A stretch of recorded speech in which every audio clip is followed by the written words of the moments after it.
ভিডিওটা দেখুন, তারপর আমি একটা কথা বলবো বোন তোমাকে। দেখুন, এটা একটা মহৎ দায়িত্ব।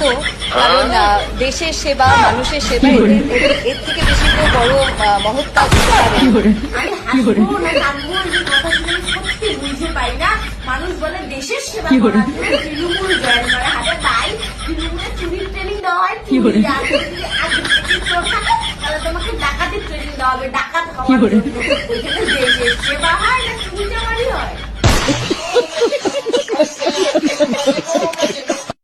টুম্পা বোন, আমি তোমাকে বলছি, তুমি যা সমালোচনা করছো না, তার নাম হচ্ছে কোয়েল মল্লিক। সে যে কেউ নয় বা আতিপাতি কেউ নয়, তার পছন্দ হয়েছে। সে কে কি দল করবে না করবে সেটা তার সম্পূর্ণ ব্যক্তিগত ব্যাপার। কেন এটা যদি আজকে কোয়েল মল্লিক যদি বিজেপিতে যোগ দিত, যদি এই কথাটা কোয়েল মল্লিক যদি বলে থাকতো দেশ সেবা করতে চান বলে তিনি বিজেপিতে যোগ দিত, তাহলে তাকে নিয়ে হাসি পেত না? তুমি একবার নিজেকে দেখেছো বা কোয়েল মল্লিককে মানে দেখে তোমার হাসি পাচ্ছে?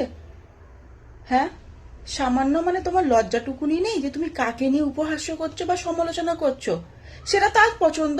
হ্যাঁ, সে তৃণমূলে এসছে, না বিজেপিতে যাবে, না সিপিএম করবে, না কংগ্রেস করবে, না নির্দলে থাকবে, সেটা তার ব্যক্তিগত ব্যাপার। কিন্তু তুমি তা বলে তাকে নিয়ে এইভাবে সমালোচনা করতে পারো না, এইভাবে হাসাহাসি করতে পারো না। আজকে তৃণমূলে এসছে বলে তুমি এই কথাটা বলছো। আজকে যদি বিজেপিতে যেত কই, তখন তো তুমি এটা বলতে না, তখন সেটা দেশ সেবা হয়ে যেত। কেন গো, তোমাদের বিজেপিতে বুঝি তোমরা চুরি করো না? তোমাদের ওখানে চোর নেই? হ্যাঁ, তুমি কোয়েল মল্লিককে নিয়ে সমালোচনা করছো, মানে ভাবা যায়? তুমি সেই জায়গাটায় পৌঁছাতে পারবে?